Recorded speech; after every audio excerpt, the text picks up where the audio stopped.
안녕하세요. 저는 건강을 되찾고 제2의 인생을 살고 있는 30대 여성입니다. 안 좋은 일은 한 번에 찾아온다고 하더니 제 인생이 딱 그랬습니다. 전 남편의 외도를 알게 된 것도 충격이었는데 거기다 유방암이라고 하니 세상이 무너지는 기분이었죠. 상간녀는 뭐가 그렇게 잘나서 저에게 전 남편과 헤어지라고 종용하는 것은 물론 제가 아픈 것도 제 탓이라며 제 속을 긁어놓았습니다.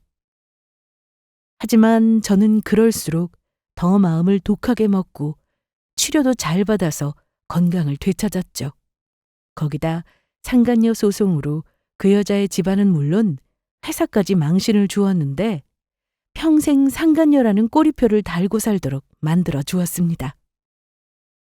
세상은 내 편이 아닌 것 같아 모든 걸 다 놓고 싶어질 때 포기하지 않았더니 저에게도 이렇게 좋은 날이 찾아오더라고요. 그래서 그 이야기를 지금부터 시작해 보려고 합니다. 그럼 제 사연을 잘 들어봐 주세요. 저는 중국에서 대학교를 나왔고 한국으로 돌아와 제약회사 품질팀에 근무하게 되었습니다. 해외 출장이 많은 부서라서 입사한 지 2년이 지나서부터 비행기를 타는 일이 많았습니다.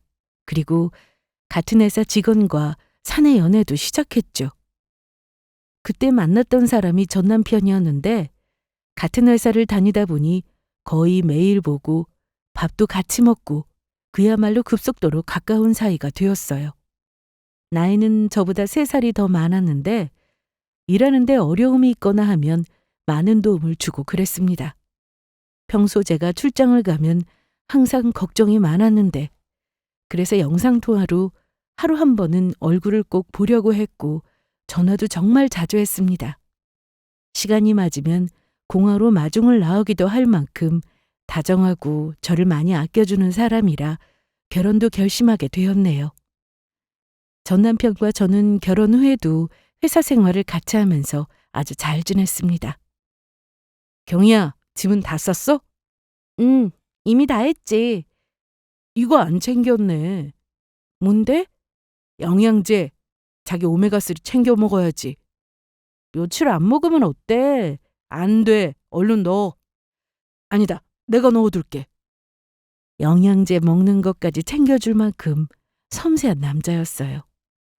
사실 본인 챙겨 먹기에도 귀찮을 텐데 저한테 너무 잘하니까 회사에서도 직원들이 부러워할 정도였습니다. 그러다 어느 정도 연차가 쌓이면서 제가 이직을 하게 되었습니다. 완전히 다른 회사가 아니라 계열사였고 연봉도 높고 조건도 좋았습니다. 외국계 기업이다 보니 일이 있으면 재택근무로 회의를 하는 날도 많았습니다. 해외 출장은 여전히 많았는데 그러다 보니 전 남편은 제가 출장이 잡히면 혼자 지내야 한다며 항상 투덜거렸어요. 하지만 말만 그럴 뿐이었지 저에게 말도 없이 공항으로 마중을 나와서 저를 깜짝 놀라게 해주는 날도 많았습니다. 결혼한 지 5년 차가 되자 이제는 제가 출장을 가도 크게 신경을 안 쓰더라고요. 저도 처음엔 이게 서운하긴 했는데 익숙해지니 괜찮았습니다. 그러던 어느 날 전 남편은 회식이 있다고 하면서 늦을 거라고 하더라고요. 얼마나 늦어? 그거야 가봐야 알지. 암튼 나 오늘 늦으니까 그렇게 하라. 알았어. 너무 많이 마시지 말고. 전 남편 말로는 집들이 겸 회식이었는데 부서에 새로 들어온 직원이 있어서 집들이를 한다고 하더라고요. 마침 부서 회식이기도 해서 집으로 놀러 간다고 했습니다. 그날 저녁 전 남편의 말대로 밤 12시가 넘어서도 들어오지 않았는데 더 늦으려나 보다 하고 먼저 잠을 청했어요. 그리고 아침 6시에 알람 소리를 듣고 일어났는데 옆에서 전 남편이 자고 있더군요. 자기야, 일어나. 출근 준비해야지. 더 잘래. 그러다 지각하려고? 오늘 거래처로 바로 갈 거라 괜찮아. 먼저 출근해. 전 남편은 늦게 나가도 된다고 하길래 저는 먼저 준비하고 출근했습니다. 그리고 오랜만에 전 직장, 그러니까 전 남편 회사 사람들하고 점심을 먹기로 했습니다. 옮긴 회사는 어때요? 좋아, 일 많은 거 빼고는. 그래도 부럽다. 거기 복지 진짜 최고잖아요. 그래, 좋긴 하더라. 그런데 어제 회식 늦게까지 했어? 우리 다 일찍 헤어졌는데. 김 과장님 늦게 들어가셨어요? 어, 12시 넘어서도 안 들어오길래 먼저 잤는데 아침에 보니까 들어왔더라고. 그래요? 어제 2차로 노래방 갔다가 술 한 잔 더 하고 10시에 다들 집에 갔는데. 그래? 그럼 나 잠들고 바로 들어왔나 보네. 얼른 먹자. 음식 식겠다. 회사로 돌아와서 다시 일하려는데 뭔가 찜찜했습니다. 다 헤어졌으면 전 남편도 바로 들어왔어야 하는데 중간에 시간이 비더라고요. 회사 근처에서 회식을 했으니 집까지 40분이면 오는 거리인데 대체 어떻게 된 건가 싶었죠. 뭔가 설명할 수는 없지만 촉이라는 게 정말 무서운 거 아시죠? 이날은 정말 그랬어요. 느낌도 싸했고 설마 나한테 거짓말을 한 건가 싶더라고요. 그날 점심을 먹고 회사로 돌아와 전 남편에게 전화를 해서 물어봤는데 친구를 만났다고 했습니다. 아, 그게 다 헤어지고 집에 가려다가 친구 녀석이 전화 와서는 만나자고 하더라고. 아, 그랬어. 그럼 대체 몇 시에 들어온 거야? 글쎄, 시계를 잘 안 봐서 거의 새벽 2시는 넘었던 것 같은데? 그렇구나. 알았어. 저는 무작정 의심하고 싶지는 않았습니다. 전 남편과 저는 정말이지 알고 지낸 세월이 길기도 했고 서로 믿음도 대단했거든요. 물론 저만의 착각이긴 했지만요. 전 남편은 어느 날부터인가 갑자기 멋도 부리기 시작했습니다. 평소에는 로션도 잘 안 바르던 사람이라 제가 로션을 발라주고 립밤도 발라주곤 했거든요. 챙겨줘도 잘 안 하던 사람이 이제는 스스로 하더라고요. 무슨 좋은 일 있어? 어? 아니 왜? 콧노래 부르길래. 그리고 이제 로션도 알아서 잘 바르네? 나이 드니까 관리해야겠더라고. 피부도 푸석푸석해지고 확실히 로션 바르니까 좋긴 하다. 진작에 너 말 좀 들을걸. 거기다 외출도 정말 잦아졌습니다. 주말에는 피곤해서 꼭 자야 했던 사람인데 약속이 있다면서 토요일, 일요일 둘 다 나가서 늦게나 돌아오더라고요. 저는 전 남편에게 물어볼까 싶었는데 의심하고 있는 제 자신이 너무 싫었습니다. 이러다가 정말 아무것도 아니면 어쩌나 싶더라고요. 그런데 전 남편은 제가 자꾸만 의심하도록 만들었습니다. 핸드폰도 손에 쥐고 내려놓을 생각도 안 하고 잘 때도 베개 밑에 두고 자더라고요. 자기야, 핸드폰 머리맡에 두면 안 좋대. 이리 줘. 저기 올려놓게. 어? 아니야. 중요한 전화 올 곳이 있어서 그래. 이 늦은 시간에? 어어. 그리고 알람 소리 들어야 해서 이렇게 놓고 잘게. 신경 쓰지 마. 전 남편은 이상한 이유를 대며 핸드폰을 저에게 주지 않았습니다. 저한테 주더라도 제가 들여다보는 것도 아닌데 일부러 더 숨기고 보여주지 않으려고 하니까 의심할 수밖에 없었습니다. 아침이 되자 알람 소리가 들리는데도 전 남편이 일어나지 않았습니다. 그런데 제가 알람을 끄려고 전 남편의 핸드폰을 확인하려는데 잠금이 되어 있더라고요. 평소에는 이런 거 없던 사람이라 더 수상했습니다. 의심이 가는 상황은 많은데 뭔가 확실한 게 없으니 사람을 함부로 의심할 수도 없고 답답하더라고요.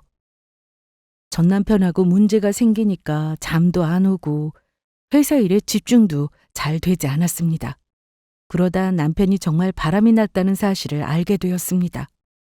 다름 아닌 PC 카톡이었어요. 안방에는 컴퓨터가 있는데 제가 재택근무할 때 주로 사용했고 전 남편은 게임한다고 쓰는 날이 종종 있었습니다. 그런데 전 남편은 평소 사용하고 나서도 끄지 않아 제가 꺼야 했는데 이상하게 바로 꺼져 있더라고요. 그러던 어느 날 제가 일하려고 안방에 들어갔습니다. 모니터는 꺼져 있어서 본체 버튼을 누르려는데 불이 들어와 있더라고요.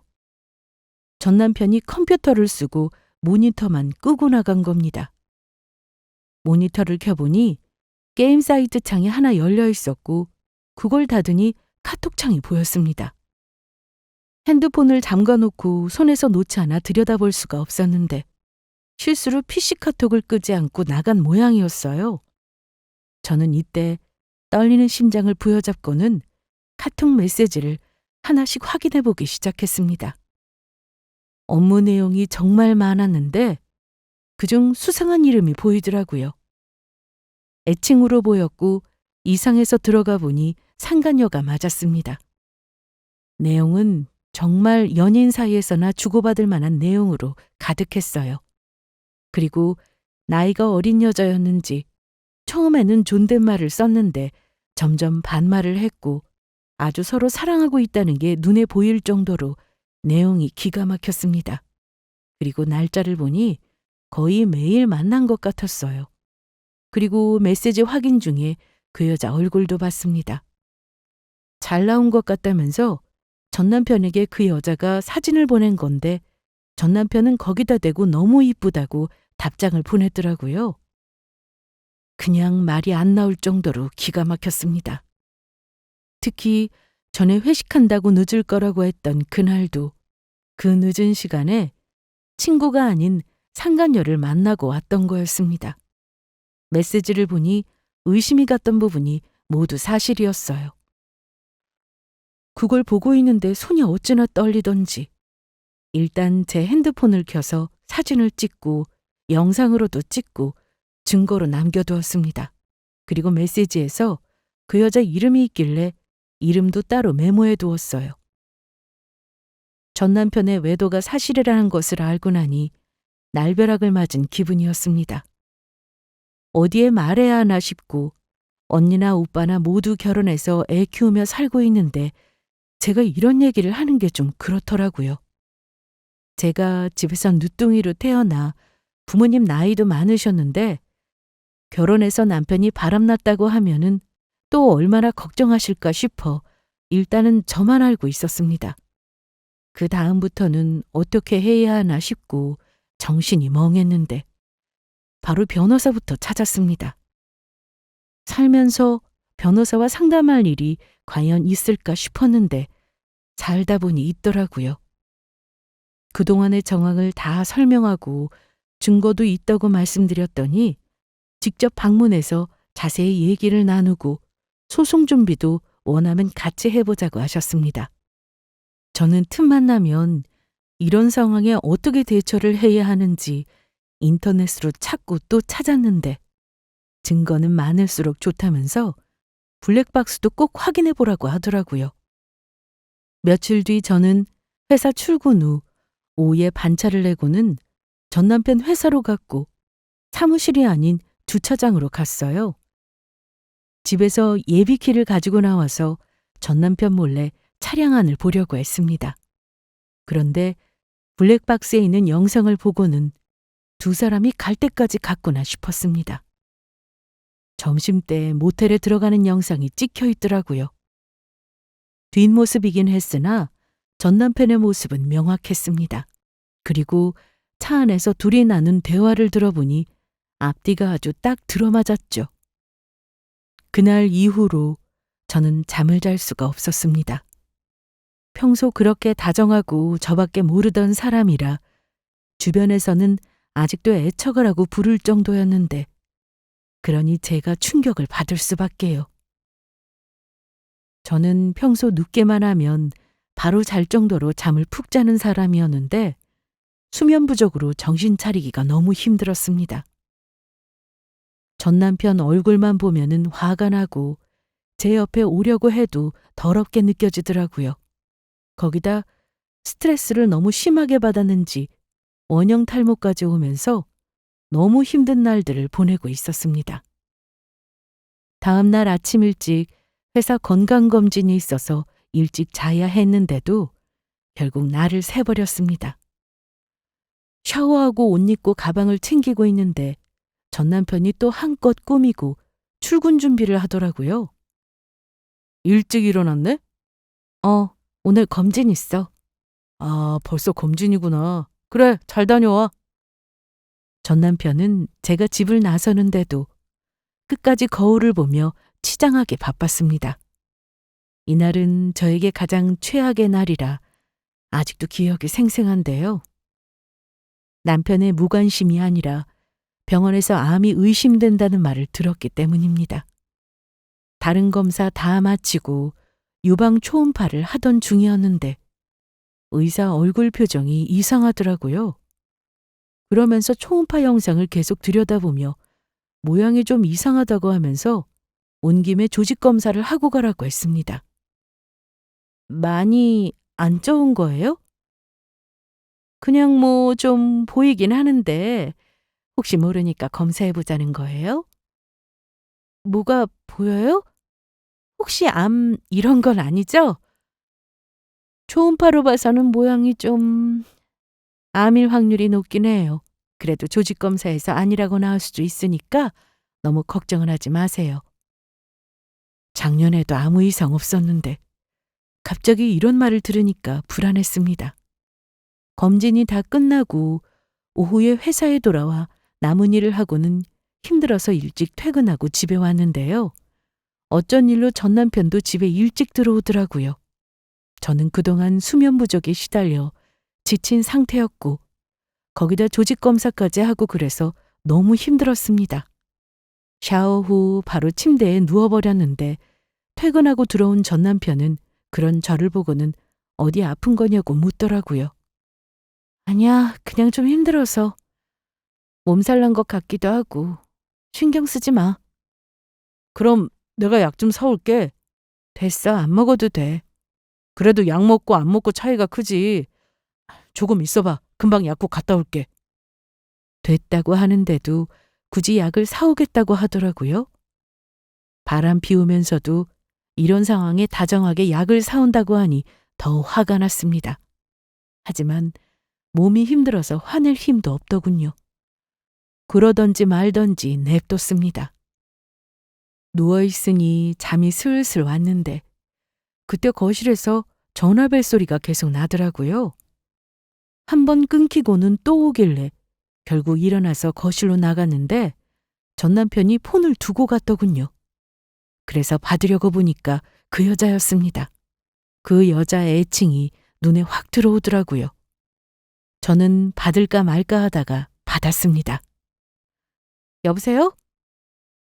여보세요? 한참을 여보세요라고 말을 해도 답이 없었습니다. 결국 전화는 그냥 끊어졌습니다. PC 카톡에서는 전화번호를 알 수 없었는데 통화가 끝나고는 번호를 외워서 따로 메모를 해두었습니다. 그리고 다시 안방으로 돌아와 누웠는데 전 남편이 약을 사왔더군요.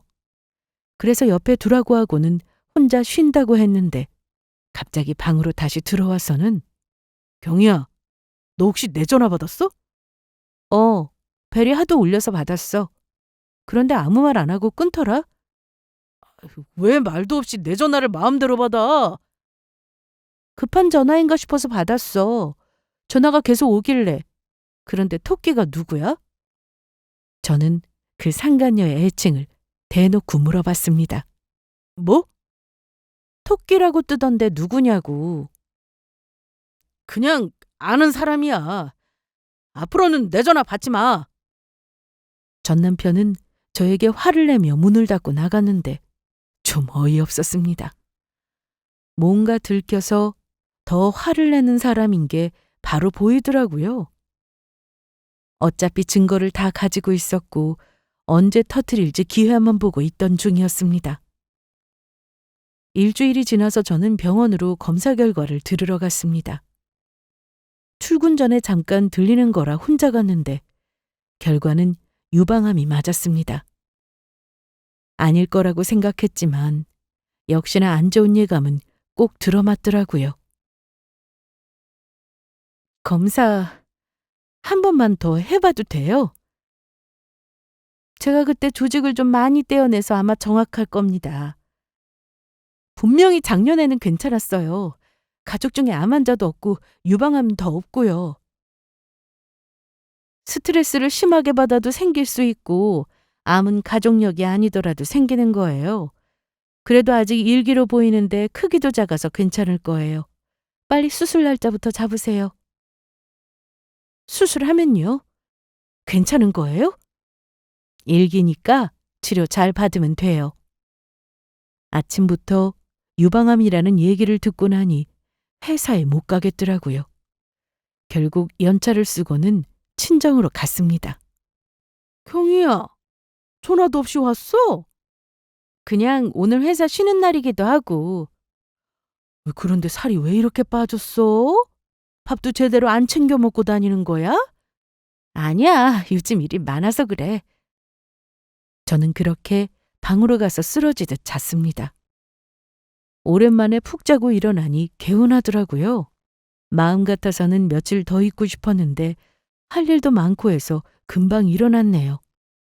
엄마는 저녁도 안 먹고 간다고 서운해하셨지만 수술이랑 소송할 생각을 하니 마음이 급했습니다. 며칠 뒤 저는 병원에 가서 수술 날짜를 잡았고 수술 후 항암과 방사선 치료까지 모두 받아야 할 거라고 안내를 받았습니다. 말로만 듣던 항암을 내가 해야 한다니 믿을 수가 없더라고요. 그 고통스러운 항암을 할 생각을 하니 답답하기만 했습니다. 대학병원에서 수술 날짜 잡기가 정말 힘든데 마침 가능한 날짜가 있었습니다. 다른 병원은 몇 달이나 기다려야 했는데 참 다행이었죠. 그래서 저는 그동안 소송 준비를 하려고 했습니다. 회사에는 우선 병가를 냈는데 6개월까지 가능해서 모두 사용한다고 했고 이후 3년까지도 쉴 수 있어서 회사 걱정은 하지 않아도 되었습니다. 그런데 검사할 게 많아서 병원에 가는 날이 정말 많았습니다. 그리고 혼자 입원은 어려우니 보호자가 필요해 결국 친정 식구들도 제가 수술을 해야 한다는 걸 알게 되었습니다. 처음에는 다들 놀라셨어요. 특히 엄마가 제일 많이 우셨는데 제 마음이 다 아프더라고요. 그리고 그날 저녁 전 남편이 퇴근하고 와서는 저에게 이런 말을 했습니다. 야, 너 왜 나한테 말 안 했어? 아까 회사에서 장모님하고 통화했어. 그러면서 갑자기 울기 시작하더라고요. 미안해, 경희야. 뭐 하는 거야? 울긴 왜 울어? 미안해서 그래. 다른 여자 만나고 다닌 게 미안해서 우는 거야? 뭐? 너 다 알고 있었어? 내가 모를 거라고 생각한 거야? 우리 이혼해. 그게 무슨 소리야? 갑자기 이혼이라니. 그럼 내가 너랑 계속 같이 살아야 하니? 전 남편은 아무 말도 못하고 가만히 울기만 했습니다. 그리고 한동안 전 남편과 저는 거의 대화를 하지 않았어요. 저는 전 남편과 대화하는 게 싫었고 전 남편은 제 눈치를 보는 것 같았죠. 이번 날짜는 다가오고 있었고 소송 준비는 제대로 못하고 있던 중이었는데 제 사정을 잘 알고 있던 친구가 건강이 우선이라며 이혼이고 상간녀 소송이고 간에 수술받고 하자고 하더라고요. 지금은 치료에만 신경 쓰자면서요. 한 달 안에 소송을 시작한다고 해도 저는 힘든 항암 치료가 남아있는데 소송 준비를 제대로 할 수 있겠냐면서요. 제가 아프면 가장 좋아할 사람이 누굴까 생각해보니 정신이 번쩍 들었습니다. 그래서 당장은 건강부터 생각하기로 했습니다. 시간은 진짜 빨리 흘러갔어요.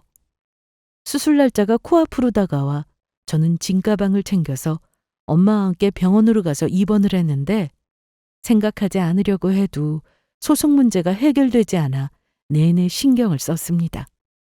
전 남편도 퇴근 후 병원으로 찾아왔는데 보호자는 한 명만 가능해서 돌아가라고 했습니다. 그리고 그 다음 날 아침 저는 수술실로 들어갔습니다. 밤사이 무슨 주사를 그렇게 많이 놓으러 오는지 제대로 잠도 못 잤네요. 그 덕분인지 수술실에서 정말 푹 잠이 들었어요. 깨어보니 병실이었고 입으로 숨을 계속 내쉬라고 하길래 따라하면서 정신을 차렸습니다. 그리고 다음 날 저는 통증도 좀 사라졌고 조금씩 걸어 다녔습니다. 팔에 링거 바늘 때문에 움직일 때마다 아프긴 했지만 병실이 답답하더라고요. 그런데 그때 상간녀로부터 전화가 왔습니다. 전화번호를 따로 메모만 해두었지 제 폰에 저장을 해놓지 않아서 처음에는 상간녀인지 모르고 받았습니다. 여보세요? 안녕하세요. 누구세요? 우리 오빠랑 헤어질 생각 없는 거예요? 저는 이때 이 사람이 누군지 바로 알았지만 모른 척하며 계속 누구냐고 물었습니다. 저 오빠랑 만나고 있는 사람인데 미래를 약속한 사이예요. 오빠가 계속 정리한다고 하다가 며칠 전에 그만 만나자고 했다고요. 그쪽도 우리 사이 다 안다고 하던데 왜 자꾸 모른 척해요? 전화한 용건이 뭐예요? 오빠 말로는 와이프가 암에 걸려서 옆에 있어야 한다고 못 헤어지겠다고 하던데 진짜 아픈 거 맞아요? 혹시 남편 뺏길 것 같아서 수 쓰고 있는 거 아니고요? 몇 살이에요? 제 나이는 왜 물어요? 아직 어려 보이는데 왜 이런 아저씨를 만나나 해서요. 어디 모자라나? 뭐라고요? 남자 하나 간수 못한 주제에 어디서 그런 말을... 아줌마가 남편 억지로 끼고 있으려니까 그렇게 아픈 거예요. 시끄럽고 너 가져. 그렇게 좋으면 너 가지라고. 병원에서 무리하지 말고 스트레스 받지 말라고 했는데 상간녀가 전화해서는 열받게 했습니다. 하지만 끝까지 지지 않고 할 말 다 하고 끊었습니다. 그리고 생각할수록 기가 막혀서 소송을 해야겠다 맘먹었어요. 항암 받으면서 까짓거 소송하지 뭐 이런 생각이 들었습니다. 저는 퇴원을 했고 첫 항암이 시작되기까지 3주 정도의 시간이 있었습니다. 그런데 그 상간녀가 외국으로 유학을 갔다고 하더군요. 전 남편이 저에게 직접 해준 말이었습니다. 소송을 할 거라고 했더니 지금 한국에 없다고 했고 상간녀의 번호로 전화했더니 정말 연결이 되지 않았습니다. 그러면서 자기는 다 정리했으니 용서해달라고 하면서 옆에서 저를 지켜주겠다고 하더군요. 저는 너무 어이가 없어서 당장 이혼하자고 했고 전 남편은 절대 이혼만큼은 안 된다고 했습니다. 전 남편 얼굴을 보고 있으면 화가 나서 미칠 지경이라고 나가라고 했더니 그것도 못하겠다고 하는데 장모님이 항상 와 계실 수는 없잖아. 내가 밥도 챙겨주고 다 한다고. 필요 없어. 엄마가 당분간 집에 오셔서 같이 지낸다고 하셨으니까 넌 꺼져. 너 정말 이럴 거야? 나 걔랑 정리했는데 이제 한국에 없어서 만나라고 해도 못 만나. 외국으로 떠나버려서 못 만나는 거야?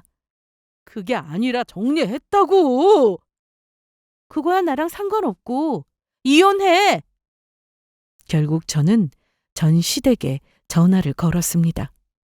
그리고는 다 말씀드렸죠. 전 남편의 집안은 교육자 집안으로 특히 전 남편은 전 시부를 상당히 어려워했습니다.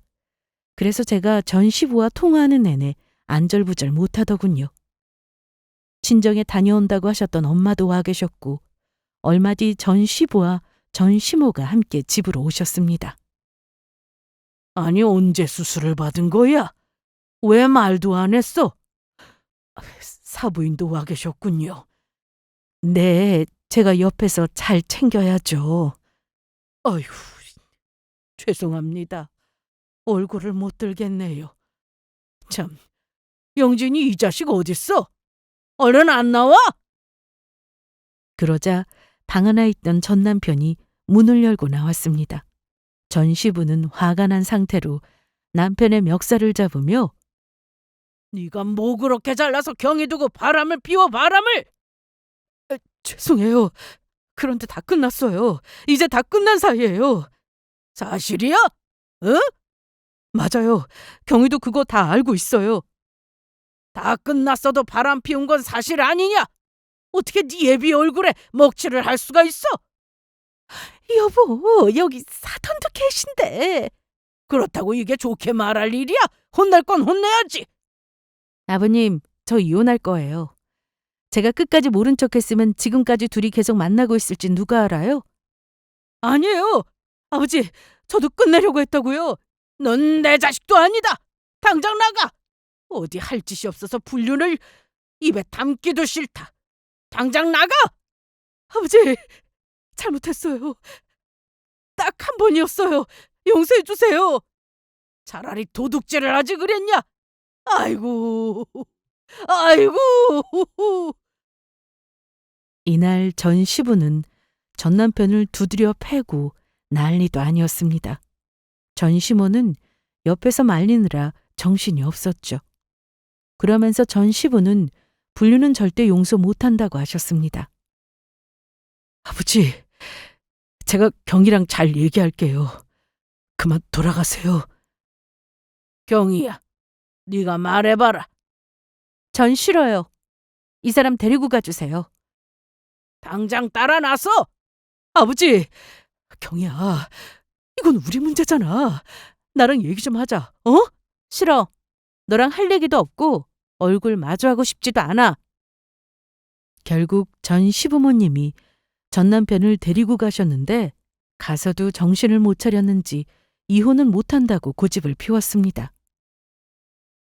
지겹도록 연락이 왔지만 받지 않았습니다. 저는 이혼 도장 안 찍을 거면 소송할 거라고 단단히 얘기도 해두었습니다. 저는 항암에 들어가기 전 치과 진료도 받았고 생각보다 준비할 게 많아서 바쁘게 지내고 있었습니다. 어떻게든 이혼은 빨리 해결하고 싶었는데 또 나중으로 미뤄야 하나 싶었던 때에 전 시모로부터 연락이 왔습니다. 경이야, 몸은 좀 어떠니?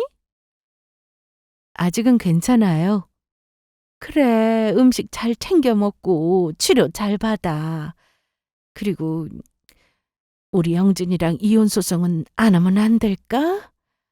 조용히 이혼을 했으면 하는데. 저도 그럴 생각인데 이혼은 안 된다고 하면서 도장도 안 찍어주니 저도 어쩔 수 없어요. 소송할 수밖에요. 그랬더니 전 시모는 자기 아들도 그러기로 했다며 이혼하라고 하더군요. 그래도 양심은 있는지 전 남편이랑 살던 집은 저에게 줬고 전 시부는 아들을 잘못 키웠다고 저한테 미안하다고 사과도 하셨습니다. 치료 잘 받고 건강해지려고 하시는데 괜히 눈물이 나더라고요. 다음날 전 시부는 미안하다면서 저에게 병원비에 보태 쓰라고 3천만 원을 주셨습니다. 돌려줄 생각도 말고 앞으로 잘 살라고 하시는데 제가 전 시부모님과는 사이가 좋은 편이어서 더욱 마음이 좋지 않았습니다. 그렇게 저는 전 남편과 이혼 도장도 찍었고 항암에 들어가기 전 가발도 맞추었습니다. 가서 머리도 깎아줬는데 기분이 묘했습니다. 울컥할 줄 알았는데 눈물도 안 나더라고요. 꼭 건강해져야지 싶었습니다. 얼마 뒤 항암을 시작하는 날이 되었고 엄마와 함께 병원으로 갔습니다. 항암하는 날은 병원에서 6시간 넘게 있어야 하기 때문에 엄마한테도 너무 미안했어요. 암튼 저는 먹어야 하는 알약도 많았고 주사도 많고 힘든 시간이었습니다. 항암을 시작하면 입맛이 없어지고 냄새에 예민해지기 때문에 아무 음식이나 먹지를 못하는데 다행히도 친정엄마가 알아서 다 해주셨어요. 이것도 역해서 못 먹겠어? 엄마 나 그냥 안 먹고 잘래. 안 돼. 병원에서 뭐라도 꼭 먹으라고 했잖아.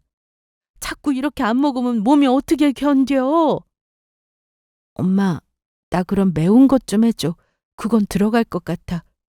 알았어. 엄마가 금방 만들어 올게. 조금만 기다려. 진짜 친정엄마 아니었으면 견딜 수 없었을 겁니다. 엄마뿐만 아니라 언니나 오빠도 집으로 자주 찾아와서 음식 사다 주고 집안일도 해주셨어요. 너무 고맙고 감사했네요. 병원에서는 스트레스를 받으면 안 된다고 하여 저는 다른 건 생각하지 않고 치료에만 전념했습니다. 너무 겁을 먹었는지 생각보다 그래도 수월하게 지나갔고 사둔 가발은 쓸모가 거의 없었어요. 몸이 아픈 것도 서러운데 가발이라도 좋은 걸로 하자 싶어서 제일 비싼 걸로 맞춘 건데 쓸 일이 없더라고요. 외출도 거의 안 하고 지냈고 병원 가는 날은 모자 하나 쓰고 엄마가 운전하는 차로 다녔기 때문에 가발은 거의 전시용이나 다름없었네요. 열심히 치료받으면서 그 사이 전 남편과의 이혼도 깔끔하게 끝났고 뭔가 하나씩 정돈되어 가는 느낌이 들었습니다. 처음에는 그저 막막하기만 해서 세상에 혼자 남겨진 기분이었는데 가족들의 도움이 너무나도 컸습니다. 시간은 잘만 흘러갔고 어느덧 항암도 끝나고 방사선 치료도 끝이 보이고 있었습니다. 저는 치료받는다고 해서 아무것도 하지 않고 지내진 않았는데 바람도 쐴 겸 집 주변을 자주 걷고 비타민도 잘 챙겨 먹고 친구들도 만나고 했어요. 처음에는 일어날 기운도 없더니 치료받으러 병원 다니면서 제법 다시 살도 찌고 기운도 생기고 하더라고요. 치료를 시작한 지 꼬박 1년을 채우고 추적 검사를 해야 해서 병원은 주기적으로 다녔습니다. 그리고 안 하던 운동도 시작하게 되었고요. 그러다 보니 2년이라는 시간이 흘렀습니다. 저는 모든 치료가 다 끝나서 건강도 많이 회복되었는데 그 힘든 시기를 겪고 나니 모든 것에 대한 감사한 마음이 들었습니다. 저는 회사도 다시 다니기 시작했는데요. 오래 쉬어서 다시 일을 한다는 게 두렵기도 했지만 직원들이 너무 반겨주었고 제 자리는 그대로 있더라고요. 이제 예전의 일상으로 조금씩 돌아가고 있는 기분이 들어서 운동도 더 열심히 하고 뭐든 긍정적으로 바라보며 살아가고 있었습니다. 전 남편은 제가 아닌 저희 엄마에게 가끔씩 전화를 하곤 했는데요. 제가 몸이 어떤지 궁금해했습니다.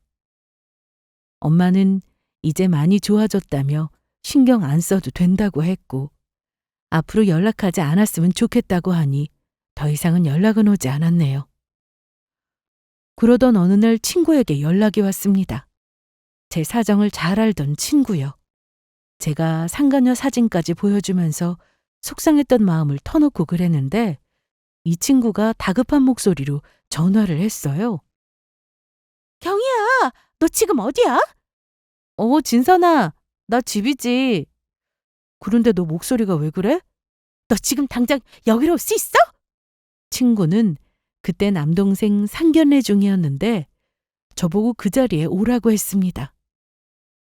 거기가 어딘데? 왜 그래? 너가 꼭 만나야 할 사람이 있으니까 빨리 와! 저는 알겠다고 하고는 급하게 옷을 입고 친구가 말한 곳으로 향했습니다. 제가 친구의 전화 한 통에 급하게 나갔던 이유는 다름 아닌 상간녀를 만나기 위해서였는데요. 친구 남동생이 외국에서 회사를 다니고 있었는데 거기서 만난 여자랑 결혼을 하겠다며 한국으로 들어왔다고 했습니다. 그 여자는 친구 남동생보다 먼저 한국에 들어와서 회사도 다니고 있었다고 했는데 얼마 뒤 친구 남동생이 한국에 들어와 서로 인사하고 이날 상견례를 하게 되었다고 하더라고요. 그 여자가 바로 전 남편과 바람을 피웠던 상간녀였습니다. 어떻게 그 넓은 외국에서 하필이면 친구 남동생과 인연이 닿은 게 상간녀일까 싶었습니다. 말도 안 되는 일이라고 생각했죠. 한편으로는 세상 참 좁다 싶었고요. 상간녀는 친구네 집으로 몇 번이나 인사도 갔었다는데 친구는 상견례 날 처음 만났다고 했습니다. 제가 전 남편이 바람을 피워서 힘들어할 때 친구는 제 옆에서 많은 힘이 되어주었는데요. 이날 상간녀 사진도 보여주어서 그 여자 얼굴을 친구도 잘 알고 있었습니다. 친구는 상견례 날 그 여자를 보고는 너무 놀랐는데 어떻게 해야 하나 싶다가 저에게 전화를 걸었던 겁니다. 그리고 자기 동생과 절대로 결혼하는 일은 없어야 하기에 어떻게든 결혼을 막고 싶다고 했죠.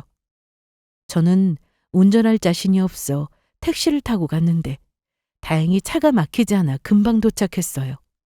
친구에게 도착했다는 문자를 보내고는 식당 룸 안으로 들어갔습니다.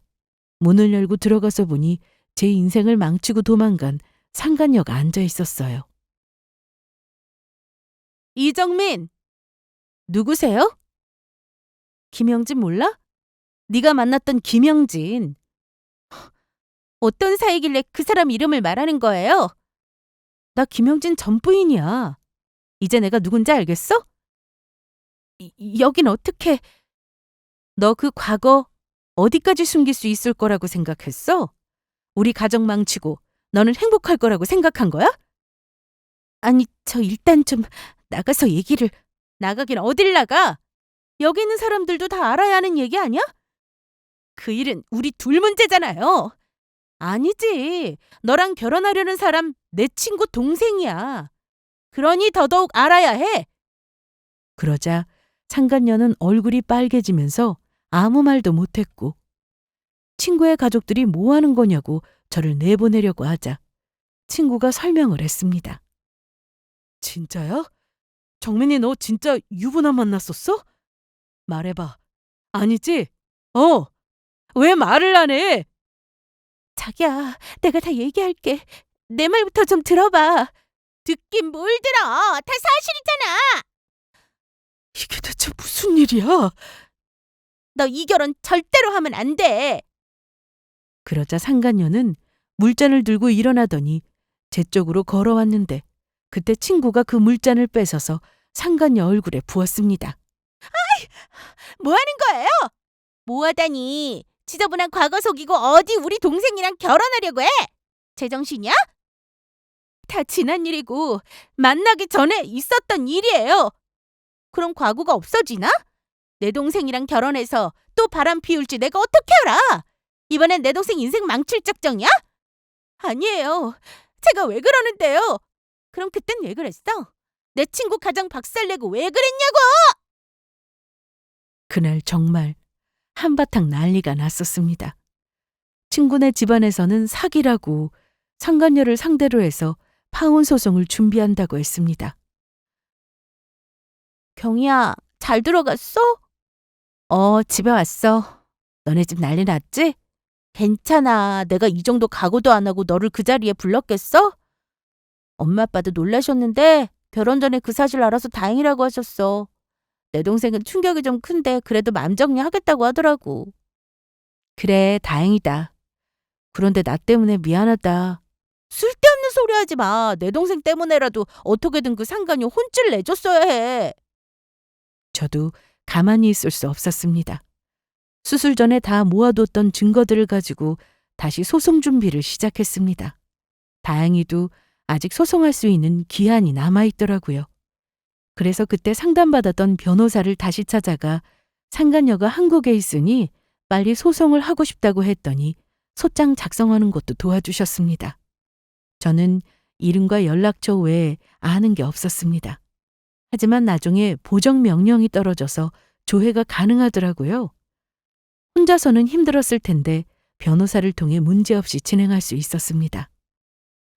사실 회사 주소까지 친구를 통해 알고 있었는데 그 상간녀 회사로 소장을 보내려면 명예훼손이 될 수 있다고 하여 집으로 보냈고 이때부터는 정말 오랜 시간 기다려야 했습니다. 상간녀는 제가 그 많은 증거를 가지고 있을 거라 생각하지 못했는지 계속해서 유부남인 걸 모르고 만났다고 했고 답변서도 20장이 넘게 작성을 했더라고요. 하지만 내용이 거의 다 거짓이었습니다. 저한테 남편 간수도 못했다고 하면서 조롱까지 해놓고는 저런 식으로 나오니 신경질이 났습니다.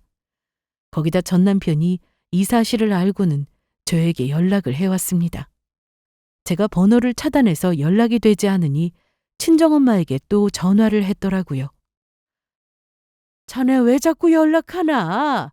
내가 저번에 알아듣게 말하지 않았나? 죄송합니다. 경희한테 꼭 할 말이 있어서 그래요. 부탁드립니다. 짧게 끝내게. 경희야, 나야. 왜? 몸은 좋아진 거야? 용건만 말해. 그게 너 지금 소송한다면서? 그건 또 어떻게 알았어? 걔가 너한테 연락했냐? 아직도 둘이 연락하는 사이였어? 아니야, 절대. 나도 갑자기 전화가 와서 놀랐다고. 걔가 곧 결혼도 할 예정이었는데 네가 갑자기 나타나서는 방해했다고 하는 거야. 뭐라고? 다 지난 일인데 이제 와서 무슨 소송이야. 그래봤자 너만 스트레스 쌓일 거라고. 그 옛날 일을 네가 어떻게 증명할 건데. 소송 그게 말이 쉽지 얼마나 복잡한 줄 알아? 그러니까 그만해. 저는 더 들을 필요도 없어서 바로 끊어버렸습니다. 엄마도 결국 전 남편 번호를 차단했죠. 상간녀는 변호사를 선임해서 대응을 했는데 이건 누가 봐도 제가 이기는 싸움이었습니다. 증거가 너무나도 명확했거든요.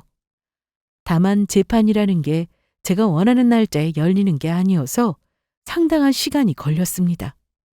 보통 6개월 정도 걸린다고 했으나 저희는 그 이상의 기간이 걸렸어요. 그 사이 상간녀 엄마라는 사람이 저를 찾아오기도 했는데 처음에는 자기 딸이 아무 죄가 없다며 저를 몰아세웠으나 지난 과거를 모두 알고는 용서해달라는 말까지 했습니다. 하지만 그럴 거면 애초에 소송이라는 걸 시작도 하지 않았을 겁니다. 이제 와서 상간녀가 무릎을 꿇고 사과한다고 한들 저는 절대로 용서할 생각이 없었으니까요.